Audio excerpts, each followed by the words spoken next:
Eh bien bonjour à tous, j'espère que vous allez bien, bonne semaine à tous en ce lundi.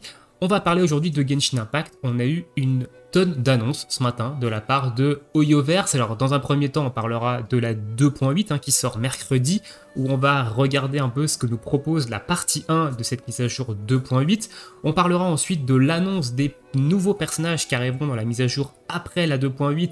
Et ça fait plaisir parce qu'on a les premiers personnages d'Endro qui ont été annoncés. En même temps, il fallait s'en douter avec l'arrivée de Sumeru prochainement, peut-être même dans la version après la 2.8. Et bah, le Dendro allait faire son entrée dans le jeu. Et on finira cette vidéo sur un petit aparté sur la vidéo également qui est sortie ce matin concernant les différents exécuteurs Fatui. On parlera des noms officiels du coup de ces exécuteurs et rapidement de la vidéo et des événements qui risquent de se passer en fait à Sumeru pendant les prochaines versions du jeu. Je vous mettrai des timecodes dans la description si vous voulez passer d'une information à l'autre. Et nous, on attaque tout de suite avec l'aperçu des événements de la mise à jour, enfin de la version 2.8 partie 1. Donc on commence avec les bannières de personnages. On savait que la première partie c'était Kazuha Klee en personnage 5 étoiles. Eizu, le nouveau personnage 4 étoiles, était sur les deux bannières, mais on ne connaissait pas les deux 4 étoiles avec Eizu. On les connaît aujourd'hui officiellement, Ningguang et Thoma. Alors moi, je compte faire des petites invocations sur notre ami Kazuha, au moins aller chercher C0 minimum. Si je chatte, on ira chercher des constellations, mais le minimum d'invocations pour l'avoir, c'est 0. Je suis en 55 ans, donc je risque de faire peut-être quelques invocations si je perds mon 50-50. Et du coup, Ningguang et Thoma, c'est très bien parce que je ne les ai pas C6. Voilà, Ningguang, elle doit être C3 chez moi et Thoma est C1. Donc du coup, c'est des invocations qui me donneront des constellations et non des astrions, des astéries.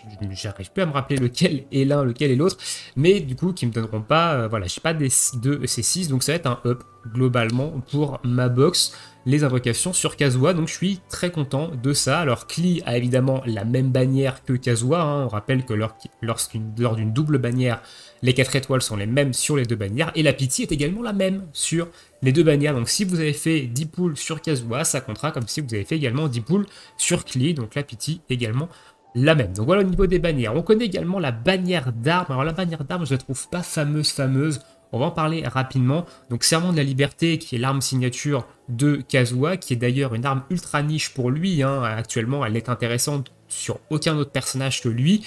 Donc un 5 étoiles niche. L'origine des 80 qui lui est un catalyseur DPS qui est beaucoup plus versatile, que vous pouvez mettre sur la quasi-totalité des catalyseurs DPS. Ça tombe bien, on en a 3 mis en avant dans les bannières, donc Klee, Eizu qui sera très certainement un DPS au vu de ses animations, au vu de la description qu'on en a eu de ses skills jusqu'à présent, et Ningguang qui est un catalyseur DPS également, donc origine des 80, très bon 5 étoiles, Serment de la Liberté. C'est une bonne arme, mais un peu trop niche actuellement, étant donné qu'elle ne va que sur Kazuha. Au niveau des 4 étoiles, on a l'arc de Fischl, alors je crois que ça s'appelle la valse nocturne en français, qui est un arc assez niche pour Fischl, et en plus de ça, pour Fischl physique. Donc si vous voulez jouer une Fischl, mais une DPS physique électro, l'arc peut être intéressant. Personnellement, je l'ai raffinement 2. Je compte pas invoquer sur la bannière d'armes pour aller chercher des raffinements sur cet arc, mais si un jour je l'ai raffinement 5, je testerai Fischl en main DPS physique avec cet arc-là. L'épée éclair des impasses, qui est une épée intéressante parce qu'elle a une base attaque très élevée. C'est la 4 étoiles, l'épée 4 étoiles qui a la base attaque la plus élevée. Donc pour un Bennett dont vous voulez boost l'attaque qu'il donne avec son ulti, c'est une très bonne arme. Mais il n'y a pas beaucoup de personnages qui vont pouvoir prendre cette arme étant donné qu'elle a une substat maîtrise élémentaire. Donc ça ne va pas sur tous les persos. Également, Mouvement Vagabond, du coup, qui est le catalyseur 4 étoiles, qui est tout comme l'origine des 80, un très bon catalyseur 4 étoiles pour les DPS, très versatile, et qui va bien entendu sur tous les catalyseurs qui sont en bannière, qui sont mis en avant en bannière actuellement. Lance de Favonius, arme plutôt intéressante si vous n'avez pas d'autres lances, qui permet d'avoir beaucoup de recharge d'énergie, de générer des particules quand vous faites un critique. C'est une arme très forte sur Yujin actuellement, Tellement, donc c'est une, voilà, c'est une lance hoquetière. Et la Claymore, je ne sais même plus comment elle s'appelle cette Claymore, tellement elle ne sert à rien dans le jeu actuellement. Il n'y a aucun personnage Claymore sur lesquels cette arme est intéressante, hein. Elle donne de la maîtrise élémentaire en substat, elle augmente les dégâts sur les ennemis qui sont affectés par l'élément hydro et électro. Alors électro c'est sûr, hydro j'ai un doute.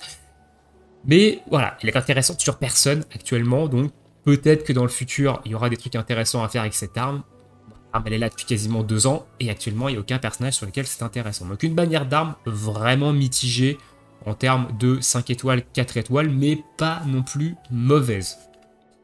Ensuite, on a les événements de cette première partie. Donc on a l'événement central de la mise à jour 2.8 qui commence le 15 juillet, dans lequel on aura un exemplaire de fichol gratuit, des primogènes, une couronne. Ça, c'est classique à toutes les mises à jour. Il faudra être niveau 32 d'aventure pour y avoir accès. Avoir terminé le chapitre 2 prologue Vent d'automne et Feuille écarlate, c'est la quête d'Archon qui vous donne accès à Inazuma. Et également la quête histoire de Mona, mais pas de panique. La quête histoire de Mona, du coup, elle est disponible au niveau 32, parce que les quêtes histoire de personnages sont disponibles qu'au niveau 40. Hein. Mais là, elle sera disponible au niveau 32. Et si c'est comme les autres quêtes, il est possible qu'il n'ait pas besoin de clé pour la débloquer. Ça, c'est pas sûr. J'ai un léger doute quand même là-dessus. Mais en tout cas, elle est disponible au niveau 32. Événement pour débloquer le skin de Fischl, hein, qui donnera également le skin de Fischl 4 étoiles, des primogèmes, des livres d'XP. Alors c'est très certainement comme le skin de Barbara, il faudra récupérer les conques sur l'archipel de la Pomme Dorée. D'ailleurs, la zone s'appelle exactement comme la zone de la 1.6. Hein. Ils ont repris la même zone, hein. Ils ne se sont pas fait chier. Ils ont repris la même zone. On a son prix également en cristaux primaires après la 2.8, hein, qui sera de 1680 cristaux primaires. Donc, c'est le prix des skins actuellement, 4 étoiles du jeu. Donc, profitez-en. Vous avez 6 semaines à peu près pour récupérer le skin gratuitement. Voilà. Ça se fait, je sais qu'on est en plein au début des vacances d'été, donc il y a des joueurs qui vont sûrement partir en vacances, peut-être pas avoir accès au jeu, etc. Bon là, vous avez 6 semaines quand même, ça laisse relativement le temps pour récupérer le skin. Le skin de Diluc, quant à lui, qui est très cher et honnêtement, je le trouve hyper cher par rapport à ce qu'il propose. Donc premier skin 5 étoiles, qui a des animations d'inaction, des effets en combat ainsi que des répliques de combat et de bavardage qui sont en plus avec ce skin. Honnêtement, les effets de combat, on a juste les flammes un petit peu plus sombres, hein, c'est pas flagrant, les animations sont les mêmes. Donc durant la 2.8, enfin jusqu'au 22 août, il sera à 1980 cristaux primaires, ce qui équivaut à 30 € à peu près. Et au-delà, il sera à 2480 cristaux primaires, ce qui équivaut à 45 € environ.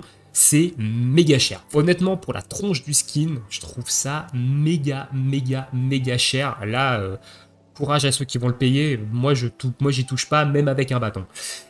Quête de Kazuha, dans lesquelles on aura également une épée à une main qui a été présentée sur le Twitter ce week-end, qui est une épée à une main plutôt axée DPS, 4 étoiles, plutôt intéressante. On ne sait pas si on pourra la raffiner R5 gratuitement ou si on l'aura que R1. Malheureusement, bon, le skin va très bien avec Kazuha, mais c'est pas une arme optimisée pour lui. Donc, dommage à ce niveau-là. C'est plutôt une arme de DPS. Kazuha étant un support. Donc ça, on était déjà au courant. L'escapade de Heizu, je suis en train de me palucher les escapades qui me restent. C'est un enfer, ce contenu. Je comprends pas. Bref, voilà, j'aime pas ce contenu. L'événement, du coup, où on pourra tester Diluc avec son skin, qui arrive le 27 juillet au 15 août. Primogème, livre d'XP, matériaux d'élévation, classique event. Et derrière, bon, ils nous ressortent des packs. Je suis même pas sûr qu'il y ait des gens qui achètent ces packs en cristaux primaires.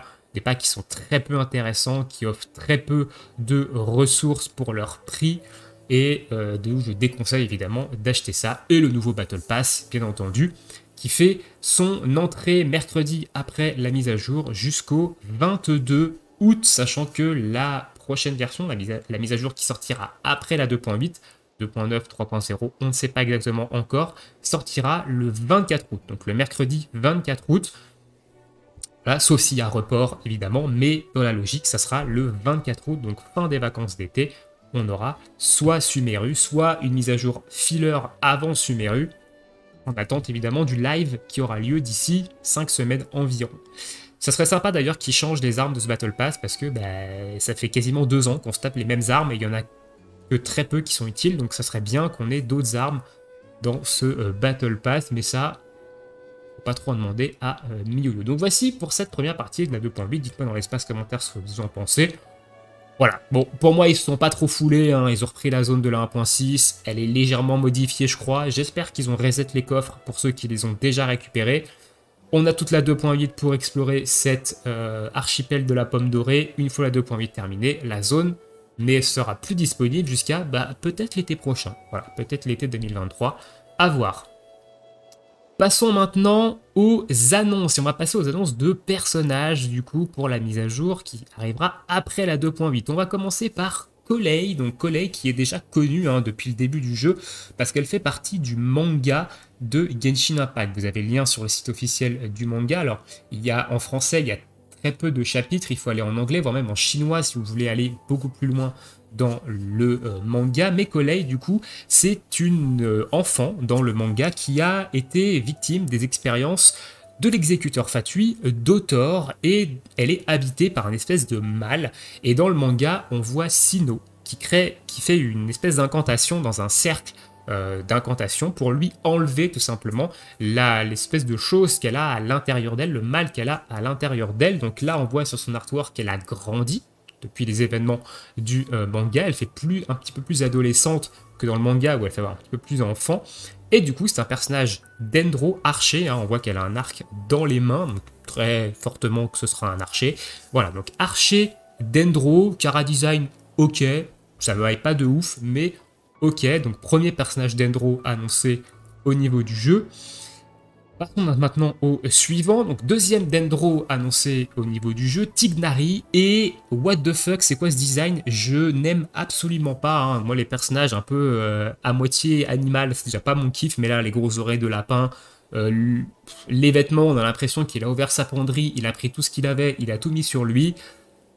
Voilà, je suis pas fan du Chara design, personnage Dendro, on ne connaît pas son arme hein, au vu de l'artwork, alors... Il y a quand même des choses qui font penser à un catalyseur, hein, l'espèce de boule qui vole à côté de lui à droite, ou le truc qu'il a dans le dos, voilà, peut faire penser à un catalyseur. Hein. En général, quand il n'y a pas d'arme sur l'image, les gens déduisent que c'est un catalyseur. À voir lors des annonces, mais du coup, deuxième personnage Dendro est annoncé par Hoyoverse. Et le dernier personnage annoncé, c'est un électro, c'est Dori. Alors j'aime pas du tout le Chara design non plus, donc elle a un Chara design type un peu Moyen-Orient, hein. On voit qu'au niveau de son pantalon c'est un Sarwell je crois, c'est comme ça que ça s'appelle, je crois. Hein. Elle a une espèce de chapeau assez typique des érudits du Moyen-Orient à une certaine époque, et ses lunettes un petit peu en losange, là, un peu des lunettes de jet set. Bref, c'est pas trop mon truc, pareil, pas d'arme sur son artwork, donc peut-être catalyseur, peut-être autre chose, mais... Voilà, donc personnellement, pas hype du tout par les personnages qui ont été présentés ici, hein, Tighnari, Collei et Dori. Donc, eh ben, je vais invoquer Kazuha et derrière, j'économiserai pour Sinnoh, hein, Hoyoverse. Sortez-moi Sinnoh, s'il vous plaît. C'était censé être le personnage qui représentait Sumeru. Je m'attendais à ce qu'il sorte en premier. Eh ben non. Ça fait quasiment 2 ans que j'attends le perso. Je suis plus à quelques mois près. Voilà. Et on va finir du coup avec cette image, la image tirée de la vidéo qui est sortie ce matin. Je vous mettrai les liens dans la description de toute façon des vidéos de la vidéo qui est sortie ce matin et également de la vidéo présentant les réactions d'Endro à Sumeru et présentant un petit peu Sumeru et quelques trucs en rapport avec la région. Je n'ai pas fait de vidéo pour en parler, mais voilà, je mettrai la vidéo dans la description si vous ne l'avez pas vue. De toute façon, elle est présente sur la chaîne officielle de Genshin Impact, donc la chaîne YouTube.